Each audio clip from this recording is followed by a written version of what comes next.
discrete random variable and the second one as continuous random variable. For today, the main focus of our discussion is how to find the possible values of a random variable. So for that, come and join me as we discuss this topic. Before you proceed to this topic, don't forget to take your practice. Now, I think you are ready, so let's start. On your module, take a look at page 27. Suppose two iPhones are tested at random, and we want to find out the number of defective iPhone. Thus, to each outcome in the sample space, we shall assign a value. These are 0, 1, or 2. If there is no defective iPhone, we assign the number 0.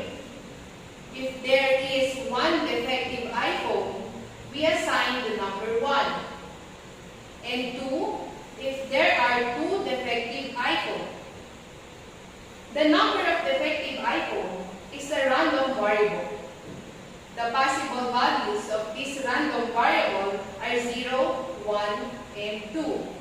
Read and analyze the given situation below. Based on that, we have also our illustration. Let D represent the defective iPhone and N for the non-defective iPhone. If we let Y be the random variable representing the number of defective iPhone, show the values of a random variable Y. Complete the table below to show the values of a random variable. So in your given, you have the given table for us to complete. Let's take it. You have here the possible outcomes. Then, next are the values or value of the random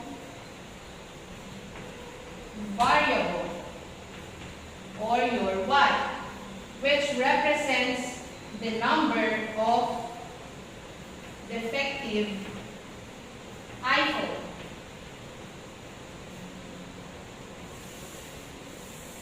This is now your table. So in this side, you're going to put the possible outcomes. So sabi dyan, gagawa daw tayo or bubunot tayo ng dalawang phone. It can be defective or non-defective. Sabi, your D represents your defective iPhone. Ibig sabihin, letter D ang gagamitin natin to represent defective. Then next, you also have N. N represents non-defective. Okay. So since you have this given D and N, where your D represents the defective phone and N represents the non-defective iPhones. So pwede daw mamili tayo, dalawa yun. Pag bubunot tayo ng dalawa, pwedeng mabunot natin parehong defective. So D at saka D, dalawang defective. Next, pag bubunot tayo ulit, pwede yung isa ay non-defective at sa sunod ulit ay non-defective. So N, N. Next, bubunot tayo ulit. Pwede yung unang bunot natin ay defective and then susunod na bunot natin ay non-defective naman. So that is D, N. Next, pwede pag bumunot tayo, meron tayong non-defective. Bubunot tayo ulit, pwede tayong makakuha ng defective. So you have 4 possible outcomes. Based on that all possible outcomes, kukunin na natin yung mga value or values of the random variable Y. Ano ang hinahanap natin dito? We are looking for the number of defective iPhones. Ibig sabihin, bibilangin ninyo per outcome kung ilan yung number of defective iPhones. Example,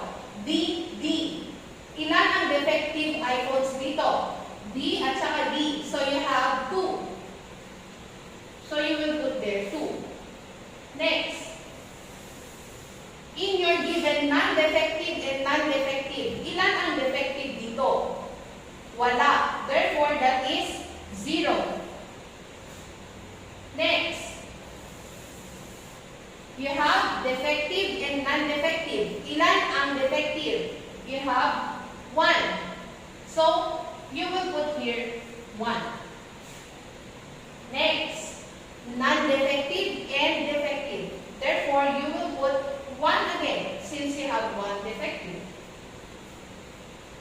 Okay, given that now, our random variable or the values of possible values of a random variable are 0, 2, and 1. Ma'am, bakit isang 1 lang ilalagay natin? Dahil parehas lang naman na 1 ito. So, hindi na natin ika-count na 1, 1. Therefore, ang ilalagay lang natin dito,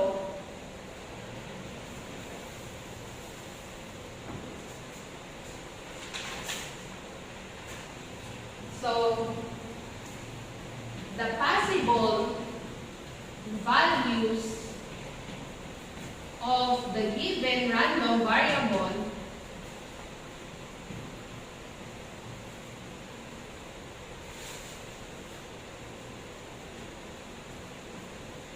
are, syempre yung lowest muna ilalagay natin.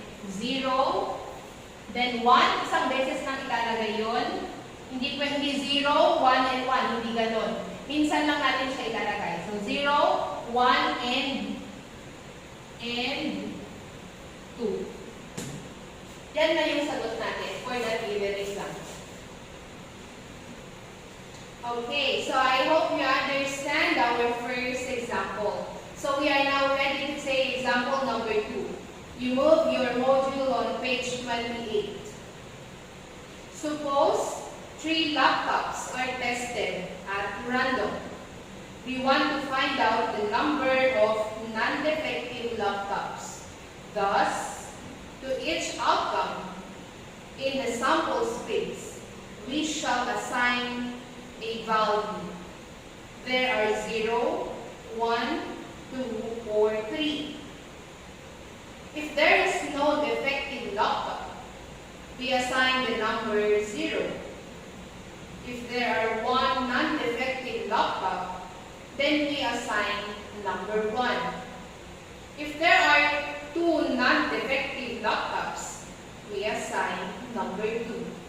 And 3, if there are 3 non-defective laptops. The number of non-defective laptops is a random variable.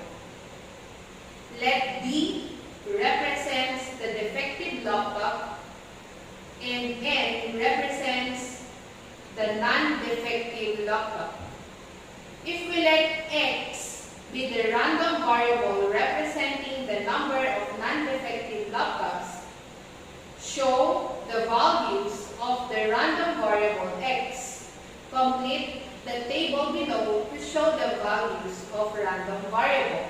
So again, this is also the same with our first example, but this time it is now 3 defective and non-defective laptops. So let's complete the table.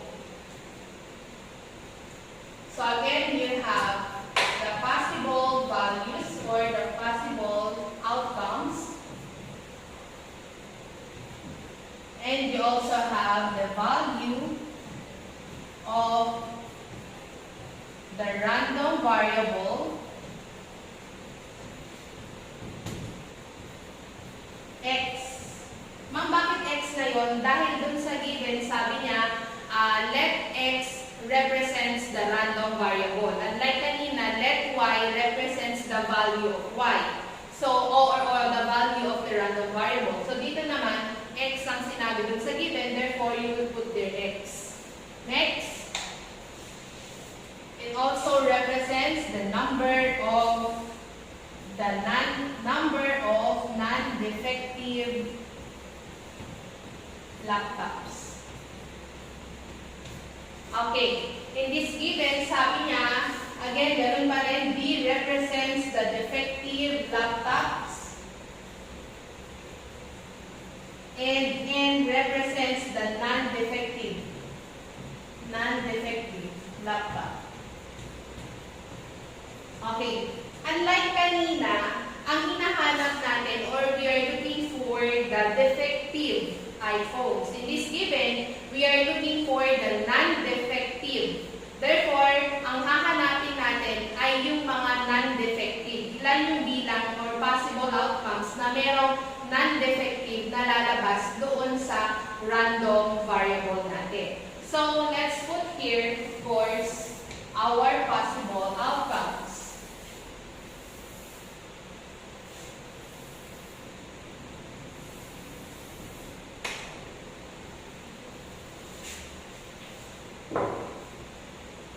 Okay, suppose that we are going to take 3 laptops at random.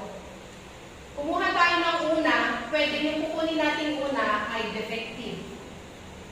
Yung second na kukunin natin, another it is defective.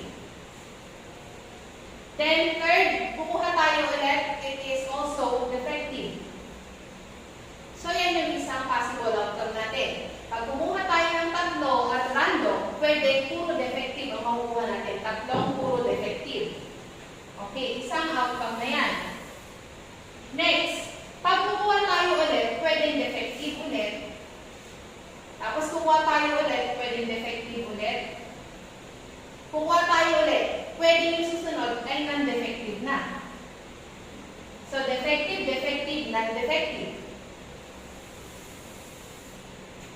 Next, kukuha tayo ulit ng isa. It can be defective. Kukuha tayo ulit ng isa, pwedeng non-defective. Kukuha tayo ulit ng isa, pwedeng ulit non-defective yun. So you have defective, non-defective, non-defective. Okay, next. Pwede naman pag kumuha tayo ng isa, non-defective. Kukuha tayo ulit ng isa, another non-defective. Another one, non-defective. So you have non-defective, non-defective, and non-defective.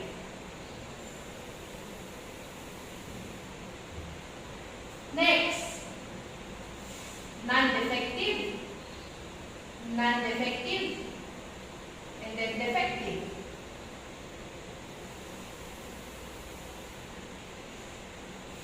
Next, non-defective, defective, defective.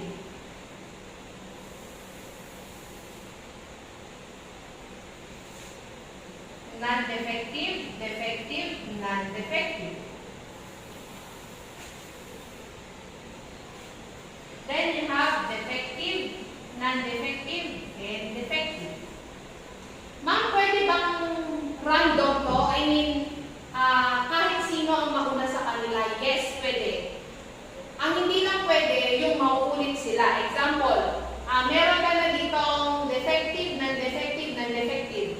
Pagdating dito sa dulo, meron ka ulit, parehas nito. Defective, non-defective, tsaka non-defective. Parehas na parehas. Yun ang hindi pwede. Pero, kung example, ma'am, ito, dalawa naman yung non-defective niya, tapos may isang defective. Parang ganito, dalawa naman yung non-defective niya, tapos may isang defective. Okay lang yun. Okay lang yun, hindi sila parehas. Bakit? Kasi hindi naman sila parehas na kukunin mo. Hindi sila magsasabay. Therefore, kahit na hindi sila magkaparehas, okay lang. Ang hindi lang pwede, yung parehas na parehas, pati yung order nila parehas. Okay? So, you have how many possible outcomes? 1, 2, 3, 4, 5, 6, 7, 8.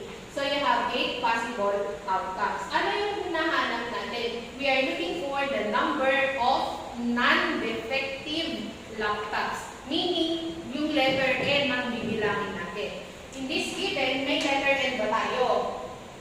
Okay, wala. Therefore, that is 0. Next, do you have letter N here? Yes, meron. Isa. So, you put here 1. Next, how many letter N or non-defective? 1, 2. So, you have 2. Next, how non-defectives. We put there 3. Next, non-defective, non-defective. We have 2. Next, 1. And 2. Here, we have 1. Okay. Then, we are going to sum this up. So, the possible